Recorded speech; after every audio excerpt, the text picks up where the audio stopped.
বরিশাল শহরের বুকে মাথা উঁচু করে দাঁড়িয়ে আছে একটি কিংবদন্তি প্রতিষ্ঠান, ব্রজমোহন কলেজ, যা শুধু একটি শিক্ষা প্রতিষ্ঠান নয়, এটি একটি ইতিহাস। ১৮৮৯ সালে ব্রিটিশ শাসিত বাংলায় তখন শিক্ষার আলো পৌঁছায়নি দেশের প্রত্যন্ত অঞ্চলে। ঠিক সেই সময় বরিশালে উচ্চশিক্ষার স্বপ্ন নিয়ে এগিয়ে আসেন মহান শিক্ষাবিদ ও সমাজ সংস্কারক অশ্বিনী কুমার দত্ত। নিজ পিতা ব্রজমোহন দত্তের স্মৃতিকে অমর করে রাখতে তিনি প্রতিষ্ঠা করেন ব্রজমোহন কলেজ, যা পরবর্তীতে হয়ে ওঠে দক্ষিণ বাংলার জ্ঞানের বাতিঘর। একসময় ব্রিটিশ সরকার এই প্রতিষ্ঠানটির নাম দিয়েছিল অক্সফোর্ড অব বেঙ্গল।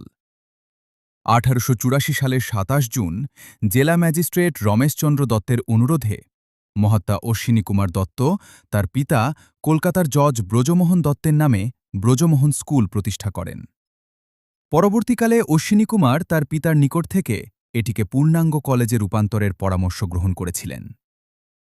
ব্রজমোহন দত্তের জীবদশায় কলেজটি প্রতিষ্ঠা করা সম্ভব হয়নি। তবে অশ্বিনী কুমার ১৪ জুন ১৮৮৯ সালে বিএম স্কুলের সঙ্গে এফএ ক্লাস খুলে এটিকে একটি দ্বিতীয় শ্রেণীর কলেজে রূপান্তর করেন। ১৮৯৮ সালে কৃষ্ণনগর কলেজের অধ্যক্ষ রো সাহেবের সহায়তায় বড়লাট কলেজটিকে প্রথম শ্রেণীতে উন্নীত করেন। এ কলেজের প্রথম চেয়ারম্যান ছিলেন ফাদার স্ট্রং এবং প্রথম অধ্যক্ষ হিসেবে শ্রীযুক্ত জ্ঞানানেন্দ্রনাথ রায় চৌধুরীকে ১৮৮৯ নিয়োগ দেওয়া হয়। ১৯০৫ সালের বঙ্গভঙ্গের সময় দক্ষিণ অঞ্চলের নেতৃত্বদানে অশ্বিনী কুমার ও কলেজের ছাত্রছাত্রীদের প্রধান ভূমিকা ছিল।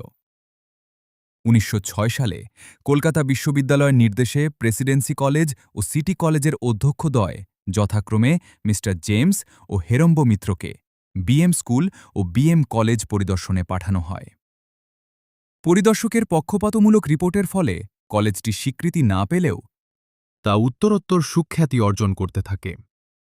১৯০৭ সালে ইংরেজ সরকারের ঢাকা বিভাগের ইন্সপেক্টর তল্লিবাহ ও ডাক্তার পূর্ণানন্দ চট্টোপাধ্যায় কলেজটির বিরুদ্ধে অনেকগুলি অভিযোগ উত্থাপন করে প্রতিবেদন তৈরি করেন। কলেজ কর্তৃপক্ষ দৃঢ়তার সঙ্গে এসব অভিযোগ খণ্ডন করেন। খুঁজে পাবে গানে প্রতিটা ছন্দে, শুনতে পাবে মৃত মানুষের চিৎকার। আমার দেহ খান নিও না শ্মশান, এমনিতেও পুড়ে গেছি আমার সব স্মৃতি। ভুলো না তোমরা যা ফেলে গেছি।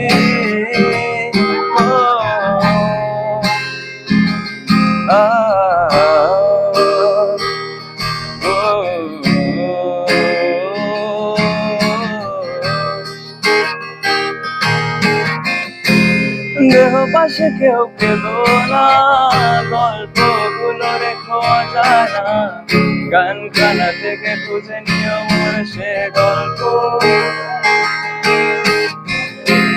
যাতে লিখে হাজার কষ্ট নিজেকে ভেবে নিতাম এক শ্রেষ্ঠ, যার প্রতি পদে জীবন বিচ্ছেদের স্বপ্ন।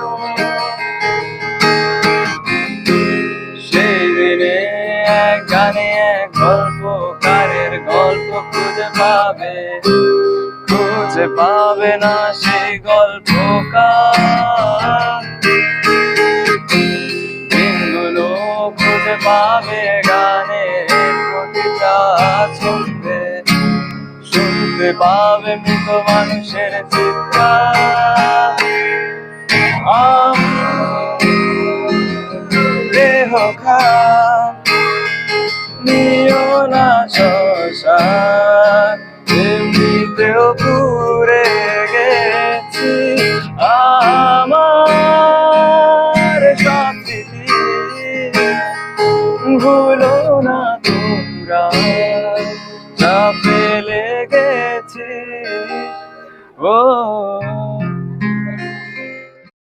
১৯০৮ সালে ডাক্তার পি কে রায় কলেজ পরিদর্শনে আসেন। কলকাতা বিশ্ববিদ্যালয়ের উপাচার্য স্যার আশুতোষ মুখোপাধ্যায় কলকাতা হাইকোর্টের মাননীয় বিচারপতির নেতৃত্বে একটি তদন্ত কমিটি করেন। তদন্তে কলেজের কোনো দোষ না পেয়ে শেষ পর্যন্ত অনেকটা বাধ্য হয়েই তাঁকে অনুমোদন দিতে হয়। তবে এরপরও সমস্যা থেকে কলেজটি পুরোপুরি রক্ষা পায়নি। আকস্মিকভাবেই অশ্বিনী কুমার ও তার সহকর্মী অধ্যাপক সতীশচন্দ্র চট্টোপাধ্যায়কে গ্রেপ্তার করে এলাহাবাদে অন্তরীণ অবস্থায় রাখলে কলেজটি বিপর্যয়ের মুখে পড়ে। তবে কলেজের ছাত্র ও শিক্ষকরা ধৈর্য সহকারে একযোগে নিঃস্বার্থ সেবার মনোবৃত্তি নিয়ে কলেজের কাজ চালাতে থাকেন। অশ্বিনী কুমার দত্ত এলাহাবাদ কারাগার থেকে মুক্তি পেয়ে বরিশালে আসার পূর্বেই বিশ্ববিদ্যালয়ের নিয়মকানুনের অনেক পরিবর্তন ঘটে গিয়েছিল। কলেজের অবনতির কথা ভেবে স্থানীয় অক্সফোর্ড মিশনের ফাদার রেভারেন্ড এলস্ট্রো কলেজ কর্তৃপক্ষ ও সরকারের মধ্যে একটা সম্মানজনক মীমাংসার জন্য এগিয়ে আসেন। ইতোমধ্যে স্বদেশী আন্দোলন অনেকটা স্তিমিত হয়ে পড়ায় সরকারের অবদমনমূলক তৎপরতাও কমে যায়। ১৯১২ সালে কলেজের স্বত্বাধিকারীরা দলিল করে কলেজের স্বত্বাধিকার ত্যাগ করেন এবং কলেজের পরিচালনার দায়িত্ব একটি কাউন্সিল অব ট্রাস্টির ওপর ন্যস্ত করেন। প্রায় শতবর্ষ পুরনো স্থাপত্য, সবুজে ঘেরা বিশাল ক্যাম্পাস, আর আজও এই কলেজের প্রতিটি দেয়াল যেন বহন করছে অতীতের গল্প। লাইব্রেরি, একাডেমিক ভবন, খেলার মাঠ, সবকিছু মিলিয়ে এটি শুধু একটি কলেজ নয়, এ যেন একটি ঐতিহাসিক শহর। প্রতিদিন হাজারো পদচারণায় মুখর হয়ে ওঠে এই ক্যাম্পাস। পুরনো ভবনের দেয়ালগুলো যেন আজও সাক্ষী হয়ে আছে শত বছরের গল্পের। এই করিডোর দিয়ে হেঁটেছেন অসংখ্য স্বপ্নবাজ তরুণ। কেউ হয়েছেন শিক্ষক, কেউ সাংবাদিক, কেউ রাজনীতিবিদ, আবার কেউ দেশের প্রশাসনের গুরুত্বপূর্ণ ব্যক্তি। ভাষা আন্দোলন থেকে শুরু করে স্বাধীনতা সংগ্রাম, গণতান্ত্রিক আন্দোলন, মুক্তিযুদ্ধ সহ দেশের প্রতিটি গুরুত্বপূর্ণ অধ্যায়ে ছিল ব্রজমোহন কলেজের শিক্ষার্থীদের সক্রিয় অংশগ্রহণ। কারণ এই প্রতিষ্ঠান শুধু শিক্ষা দেয় না, এটি জাগিয়ে তোলে বিবেক। সময়ের সাথে বদলে গেছে পৃথিবী, বদলে গেছে শিক্ষার ধরন। তবুও ব্রজমোহন কলেজ আজও ধরে রেখেছে তার নিজস্ব ঐতিহ্য।